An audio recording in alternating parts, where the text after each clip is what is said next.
गांव के उस छोर पर जहां पगडंडी खेतों में खो जाती थी और शाम ढलते ही सन्नाटा उतर आता था, एक झुकी हुई मिट्टी की झोपड़ी खड़ी थी। उसी झोपड़ी में रहता था 12 साल का समीर अपनी माँ राबिया के साथ। झोपड़ी की दीवारें जगह जगह से दरकी हुई थीं। छत पर पुरानी टीन की चादरें पत्थरों से दबाकर रखी गई थीं ताकि हवा उन्हें उड़ा न ले जाए। बरसात में छत टपकती थी और गर्मियों में टीन आग की तरह तपती थी। मगर समीर के लिए वही दुनिया थी, वही घर था, वही उम्मीद थी। समीर का बचपन खेलकूद में नहीं, काम में बीत रहा था। सुबह सूरज उगने से पहले वह उठ जाता, माँ के लिए कुएं से पानी भर लाता, फिर खेतों में मजदूरी के लिए निकल पड़ता। उसके नंगे पैर धूल से सने रहते, हाथों में दरारें पड़ चुकी थीं। जब गांव के दूसरे बच्चे स्कूल की वर्दी पहनकर हंसते हुए निकलते, वह उन्हें चुपचाप देखता। उसके अंदर एक टीस उठती, मगर वह उसे निगल जाता। उसके पास किताबें खरीदने के पैसे नहीं थे और माँ की हालत ऐसी नहीं थी कि वह कमाकर उसे पढ़ा सके। राबिया पहले गांव के बड़े घरों में काम करती थी, मगर लगातार मेहनत और अधूरी दवाइयों ने उसका शरीर तोड़ दिया था। उसे अक्सर खांसी उठती और सीने में दर्द रहता। फिर भी वह समीर के सामने हिम्मत का चेहरा बनाए रखती। वह हर रात उसे अपने पास बिठाकर कहती, बेटा, एक दिन तू पढ़ लिख कर बड़ा आदमी बनेगा। मेरी किस्मत तो ऐसी ही थी, मगर तेरी नहीं होगी। समीर मुस्कुरा देता, मगर भीतर से जानता था कि किस्मत बदलना आसान नहीं। एक दिन खेत के मालिक ने मजदूर कम करने का ऐलान कर दिया। उसने कहा कि अब बड़े आदमी काम करेंगे, बच्चों की जरूरत नहीं। समीर का नाम सबसे पहले काट दिया गया। उसके हाथ से रोजी छिन गई। उस शाम वह घर लौटा तो उसके कदम भारी थे। उसने माँ को कुछ नहीं बताया, बस चुपचाप बैठ गया। रात को जब घर में चूल्हा नहीं जला, तब राबिया समझ गई कि कुछ गड़बड़ है। उसने पानी पीकर पेट भर लिया और बेटे को समझाया कि कल कुछ न कुछ काम मिल जाएगा। लेकिन अगले दिन भी काम नहीं मिला, तीसरे दिन भी नहीं। धीरे धीरे घर का आटा खत्म हो गया। समीर ने पहली बार महसूस किया कि भूख कैसी होती है, वह जो पेट ही नहीं, दिमाग को भी चुभती है। बरसात का मौसम आ गया। एक रात तेज बारिश में छत से पानी टपकने लगा। दोनों माँ बेटा एक कोने में सिमट कर बैठे रहे। बिजली कड़कती तो झोपड़ी हिल जाती। राबिया की खांसी तेज हो गई। समीर का दिल कांप उठा। उसे लगा अगर उसने कुछ नहीं किया तो वह अपनी माँ को खो देगा। अगली सुबह उसने फैसला किया कि वह शहर जाएगा। गांव में अब उसके लिए कुछ नहीं बचा था। उसने माँ से कहा कि वह कुछ दिन के लिए काम ढूंढने जा रहा है। राबिया की आंखें भर आईं, मगर उसने बेटे के सिर पर हाथ रखकर दुआ दी। समीर नंगे पैर एक छोटा सा थैला कंधे पर डालकर बस अड्डे तक पैदल चला। उसके पास किराए के पैसे मुश्किल से थे। शहर पहुंचते ही उसे लगा जैसे वह किसी और दुनिया में आ गया हो। ऊंची इमारतें, शोर, धुआं, भीड़, सब कुछ अनजाना था। उसने एक ढाबे पर काम मांगा। मालिक ने उसे ऊपर से नीचे तक देखा और बर्तन धोने का काम दे दिया। दिन भर वह झुका रहता, हाथ झाग में डूबे रहते।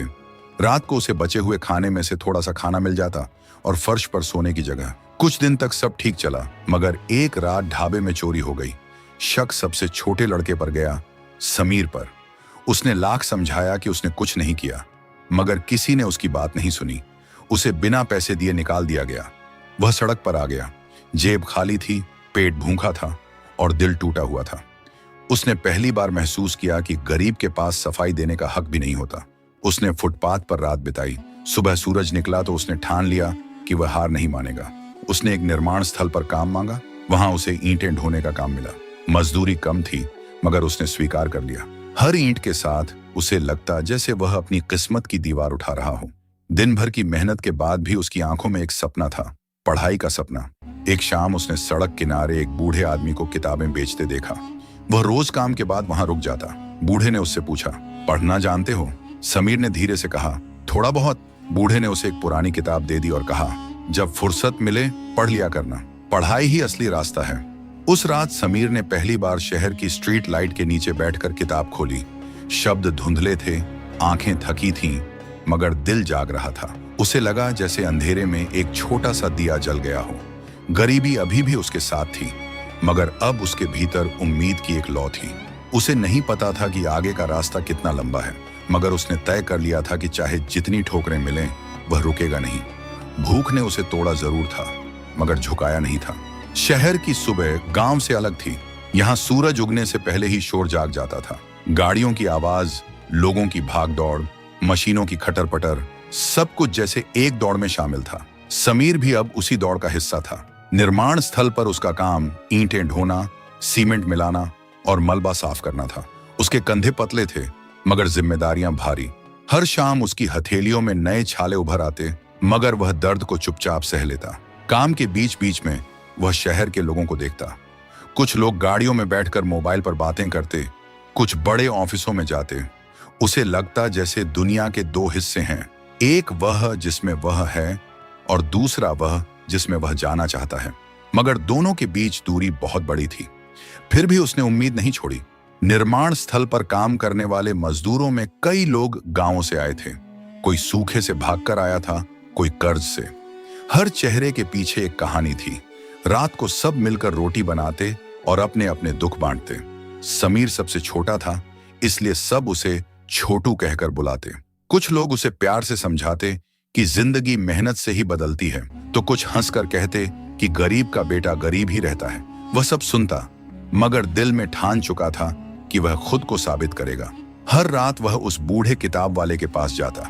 बूढ़े का नाम रहीम था। उसकी छोटी सी दुकान फुटपाथ पर लगती थी। पुरानी किताबों की खुशबू और धूल मिली जुली रहती। रहीम ने धीरे धीरे समीर को पढ़ना सिखाना शुरू किया। वह उसे आसान कहानियां देता, फिर अखबार के लेख पढ़वाता। समीर की आंखों में चमक आ जाती जब वह किसी कठिन शब्द को समझ पाता। उसे लगता जैसे उसने कोई बड़ी लड़ाई जीत ली हो। एक दिन रहीम ने उससे पूछा, तुम पढ़कर क्या बनना चाहते हो? समीर चुप हो गया। उसने कभी सोचा नहीं था। कुछ पल बाद उसने कहा, मैं ऐसा आदमी बनना चाहता हूं जिसके सामने कोई मेरी माँ को गरीब न कह सके। रहीम मुस्कुराया। उसने कहा, फिर पढ़ाई को अपना हथियार बना लो। मगर जिंदगी आसान नहीं थी। एक दिन निर्माण स्थल पर हादसा हो गया। ऊपर से गिरती ईंटें एक मजदूर के सिर पर लगी। सब घबरा गए। समीर ने पहली बार मौत को इतने करीब देखा। उसे डर लगा। उसने सोचा अगर उसके साथ कुछ हो गया तो उसकी माँ का क्या होगा। उस रात वह सो नहीं पाया। उसे समझ आया कि मजदूरी का काम हमेशा सुरक्षित नहीं है। कुछ दिनों बाद ठेकेदार ने मजदूरी कम कर दी। उसने कहा कि काम ज्यादा है, लोग ज्यादा हैं, पैसे कम मिलेंगे। मजदूरों ने विरोध किया, मगर कोई फायदा नहीं हुआ। समीर के पास विकल्प नहीं था। उसे जो मिला वही लेना पड़ा। वह जानता था कि उसकी माँ गांव में उसका इंतजार कर रही है। उसने 2 महीने से पैसे नहीं भेजे थे। वह शर्मिंदा था। आखिरकार उसने थोड़े थोड़े पैसे बचाकर गांव जाने का फैसला किया। जब वह पहुंचा तो उसकी झोपड़ी पहले से भी ज्यादा जर्जर दिखी। राबिया बहुत कमजोर हो चुकी थी। उसे देखकर उसकी आंखों में आंसू आ गए। उसने माँ के हाथ में पैसे रखे। राबिया ने पैसे नहीं, बेटे का चेहरा देखा।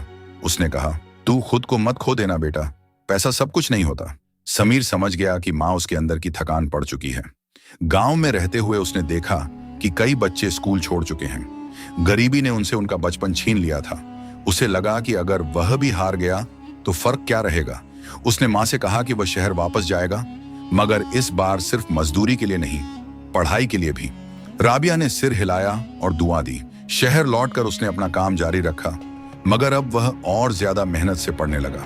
रहीम ने उसे एक रात बताया कि पास के सरकारी स्कूल में उम्र की परवाह किए बिना पढ़ने की सुविधा है। समीर के लिए यह खबर किसी रोशनी से कम नहीं थी।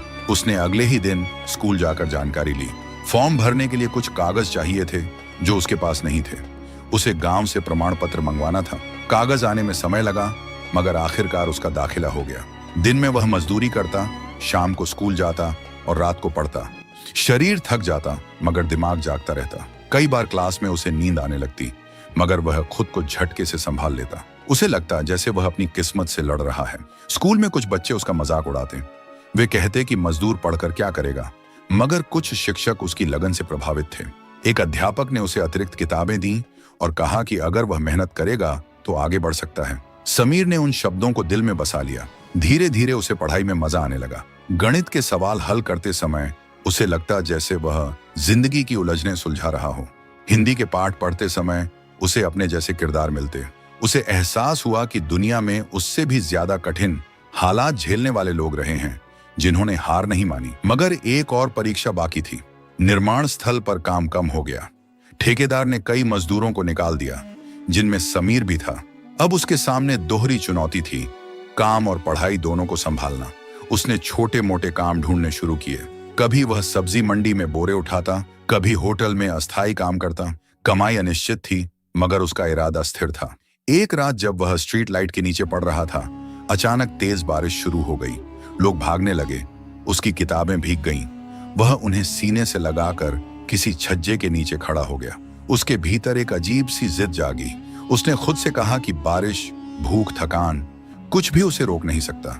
रहीम ने उसे एक दिन बताया कि असली गरीबी पैसे की नहीं, सोच की होती है। अगर इंसान यह मान ले कि वह कुछ नहीं कर सकता तो वही उसकी हार है। समीर ने तय कर लिया कि वह अपनी सोच को कभी गरीब नहीं होने देगा। दिन महीने गुजरते गए। उसके चेहरे पर बचपन की मासूमियत कम हो रही थी और जिम्मेदारी की लकीरें गहरी होती जा रही थी, मगर आंखों की चमक अब पहले से ज्यादा थी। वह जानता था कि अभी रास्ता लंबा है, मगर अब वह अकेला नहीं था। उसके साथ उसका इरादा था। उसे यह एहसास हो चुका था कि गरीबी एक हालात है, पहचान नहीं, और उसने ठान लिया था कि वह अपनी पहचान खुद बनाएगा, चाहे इसके लिए कितनी भी कीमत चुकानी पड़े। समीर की जिंदगी अब दो हिस्सों में बंट चुकी थी। दिन का हिस्सा जहां उसका शरीर मजदूरी में टूटता था और रात का हिस्सा जहां उसका दिमाग सपनों को जोड़ता था।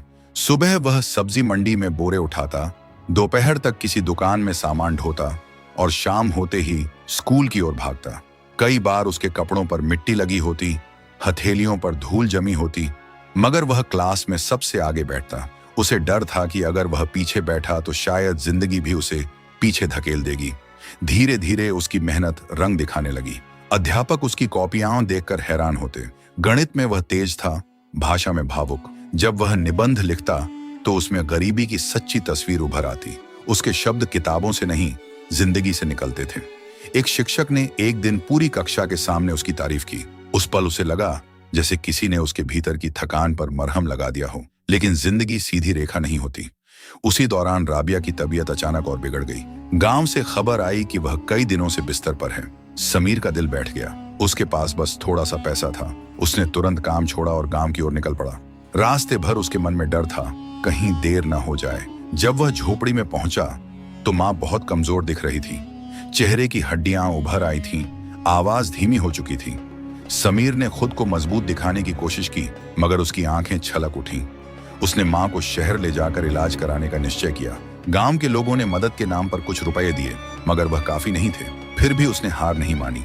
अगले ही दिन वह माँ को लेकर शहर आ गया। शहर के सरकारी अस्पताल की भीड़ देखकर उसका हौसला डगमगाया।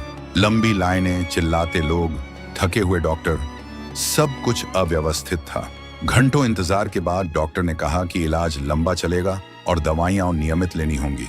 खर्च सुनकर समीर का गला सूख गया। उसके पास इतने पैसे नहीं थे।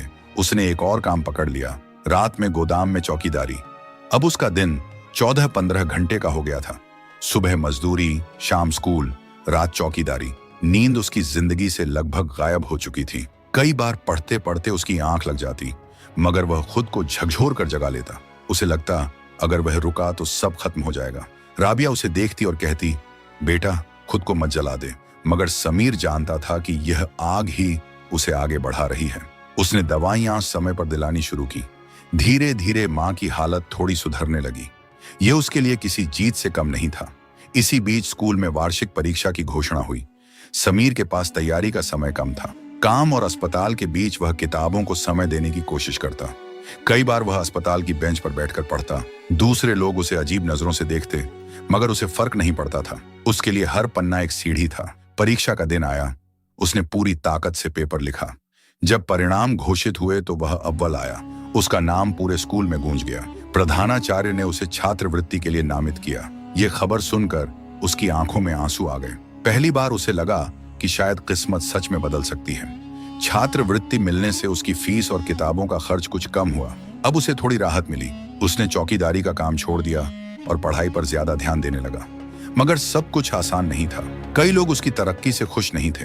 कुछ सहपाठी कहते कि वह सिर्फ सहानुभूति के कारण आगे बढ़ रहा है। यह सुनकर उसे दुख होता, मगर वह जवाब देने के बजाय और मेहनत करता। एक दिन निर्माण स्थल पर उसका पुराना ठेकेदार मिला। उसने ताने मारते हुए कहा, पढ़ लिख कर क्या कलेक्टर बनेगा? समीर ने शांत स्वर में कहा, कोशिश तो कर सकता हूँ। उस जवाब में घमंड नहीं, विश्वास था। ठेकेदार हंसता हुआ चला गया, मगर समीर के दिल में एक नई दृढ़ता आ गई। समय के साथ वह 10वीं की परीक्षा तक पहुंचा। यह उसके लिए सबसे बड़ी चुनौती थी। उसने खुद को पूरी तरह पढ़ाई में झोंक दिया। रात की नींद और कम हो गई। माँ अब पहले से बेहतर थी और घर के छोटे मोटे काम करने लगी थी। वह बेटे को पढ़ते देख मुस्कुराती उसके चेहरे पर गर्व साफ दिखता था। परीक्षा के दिनों में समीर ने खुद से वादा किया कि चाहे जो हो वह हार नहीं मानेगा। उसने हर विषय को पूरी ईमानदारी से पढ़ा। जब आखिरी पेपर खत्म हुआ तो उसने गहरी सांस ली। उसे लगा जैसे उसने एक लंबी दौड़ पूरी कर ली हो। नतीजे आए तो पूरे शहर में चर्चा थी कि एक मजदूर लड़का टॉप कर गया।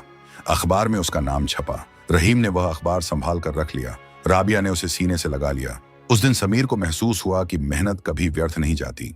और हाँ, अगर आपको ये वीडियो पसंद आया हो तो लाइक और शेयर करें और सब्सक्राइब करना ना भूलें ताकि हम और भी मुतासिर कहानियां आपके लिए ला सकें। अल्लाह हाफिज।